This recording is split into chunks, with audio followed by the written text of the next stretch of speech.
welcome everybody. Today I'm in the Z. I'm at the Clarksville Speedway in Clarksville, Tennessee. I'm doing some drifting, of course. Well, sorry to be here.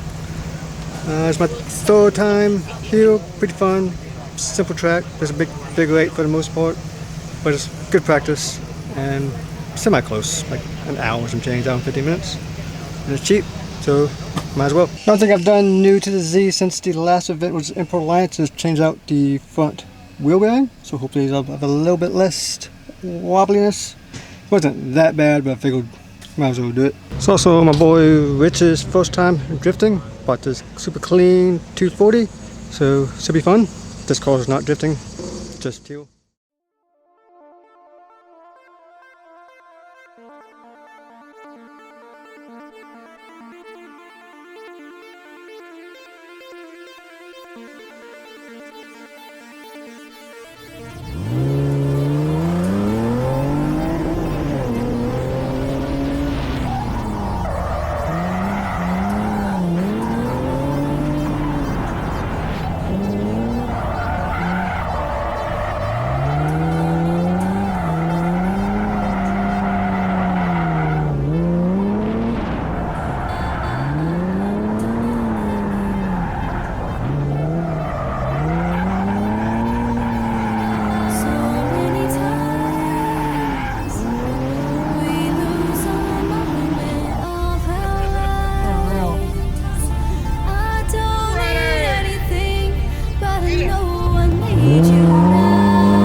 Hey, it's day 2. I survived the night. This is a 2-day event.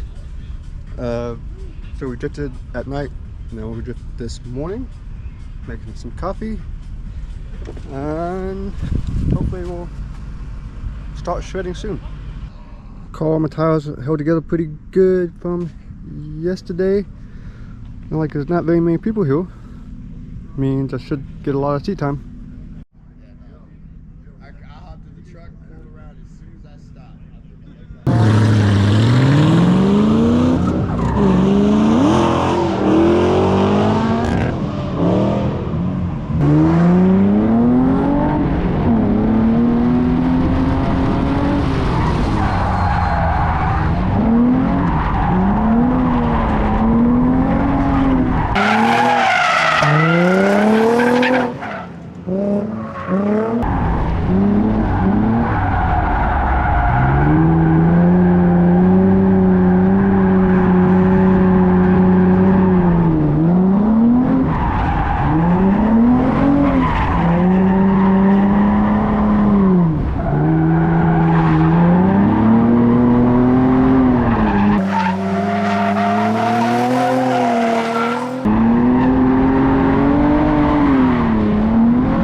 Unfortunately, I put one of my brand new meats on, and it keeps on going flat. I got like 2.5 runs out of it before it went flat. When I installed this tire, I messed up the bead on it, so my fault. But luckily, I bought more spares. I'll throw the brand new Kinders on the back, try those out.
tonight's lunch break for day 2. I'm just gonna call it quits. Save some tires for another event. Had an awesome time. Called it great. The only real issue I had is I have a clunk in my lower ball joint, which I have on order. So hopefully I'll replace that soon. And my brand new tire issue. And other than that, things were pretty good, pretty smooth. Got pretty comfortable here. I was able to pick up a lot of speed and go out pretty wide. Only negative thing is I still suck at tandeming. I just can't get the timing right. Like as soon as I get behind somebody, I fall apart, and always feel like I'm going too fast compared to them. So I'm constantly trying to speed up, slow down, speed up, slow down, speed up, slow down, and yeah, things I gotta work on. But had a super awesome time. The Clarksville Speedway. It's a pretty affordable, cheap event. Pretty laid back. Do recommend it. There's been a lot of rumors that this place is going away next year or the end of the year. It's not all true. It's just part of the track. The oval track's going away. This is the thing. They even have a schedule all for next year. So yeah, come support your local drift events, because if you don't, they'll go away. But I'm all loaded up, ready to go. I'm about an hour and 15 minutes away, so not too bad. So I'm gonna go eat lunch and head home. And I will see you guys next time. Peace.